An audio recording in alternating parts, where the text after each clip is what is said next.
সুযোগ পেলেই সন্ধানী হয়ে ওঠে বাংলাদেশের ট্রান্সপোর্ট সেক্টর। কোনো সংকট এলেই তারা সাধারণ জনগণকে এক প্রকার জিম্মি করে। এরপর সরকারকে বুঝিয়ে বাড়তি ভাড়া আদায় করে ফুলে ফেপে ওঠে পরিবহন সেক্টর সংশ্লিষ্টরা। 2022 সালের পর সেই ঢেউ দেশের জনগণের ওপর আরও একবার আছড়ে পড়তে যাচ্ছে। আর সেই হিসাব নিকাশই এই বিশ্লেষণে কাঁটা ছেঁড়া করব। দর্শক, দেশে সবশেষ 2022 সালের ডিজেলের দাম বৃদ্ধি পেয়েছিল।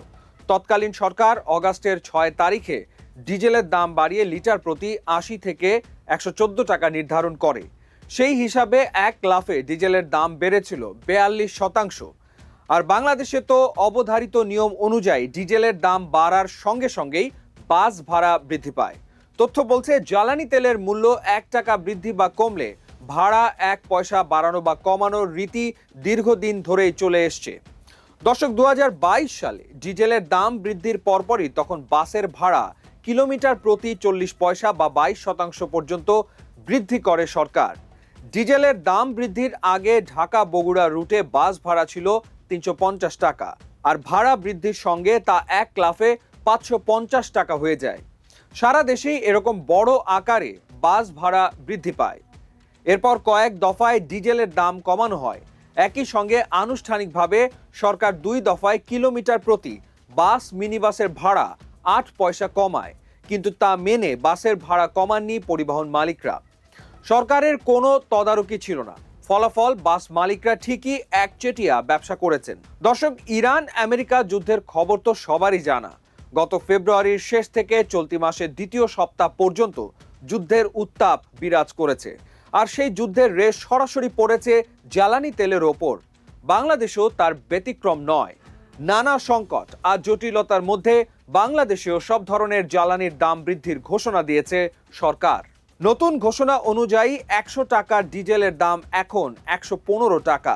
রীতি অনুযায়ী জ্বালানির বৃদ্ধিকৃত টাকা অনুসারে পয়সার হিসেবে বাস ভাড়া বৃদ্ধি পায়। সেই হিসেবে এবার কিলোমিটার প্রতি বাস ভাড়ার সঙ্গে 15 পয়সা বৃদ্ধির প্রস্তাব দেওয়া হয়েছে। দর্শক, এই অনুযায়ী ভাড়া যদি বৃদ্ধি পায় তাহলে আমরা একটা হিসাবের দিকে নজর দিতে চাই। ধরুন, ঢাকা থেকে বগুড়ার দূরত্ব 193 কিলোমিটার। বর্তমান ভাড়া অনুযায়ী এই রুটের খরচ পড়ে 550 টাকা।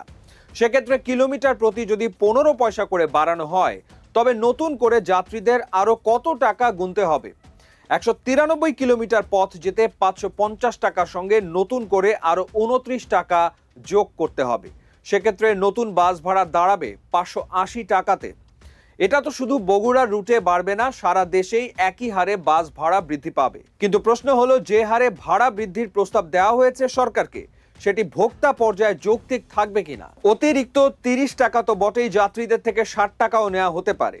তার চেয়েও বড় প্রশ্ন হয়ে যেটা সামনে এসছে সেটা হলো 2022 সালে ডিজেলের দাম বৃদ্ধির সঙ্গে সঙ্গে এক লাফে আকাশচুম্বী হয়েছিল বাস ভাড়া, সেটা কিন্তু পরে আর কমেনি। তাহলে এবার যখন বাড়ছে, তাহলে নতুন করে সেই ভাড়া বাড়াতে হবে কেন? সেই প্রশ্ন তুলেছেন সামাজিক যোগাযোগ মাধ্যম ব্যবহারকারীরা। এই অবস্থায় একটা গোজামিল পরিস্থিতি তৈরি হয়েছে। কদিন আগেই বেড়েছে জ্বালানির দাম, এরপরই বেড়েছে এলপিজির দাম। এখন যদি আবার বাস ভাড়া বৃদ্ধি হয়, তবে তারেক রহমানের সরকার নতুন জটিলতার মুখোমুখি হতে পারে। এই পরিস্থিতির মধ্যে বাস মালিক সমিতির নেতারা তোড়জোড় করে নতুন ফায়দা লোটার চেষ্টা করছে। তাতে বাগড়া দিচ্ছে যাত্রী কল্যাণ সমিতি। এই পরিস্থিতিতে গ্যাড়াকলে পড়েছে সরকার।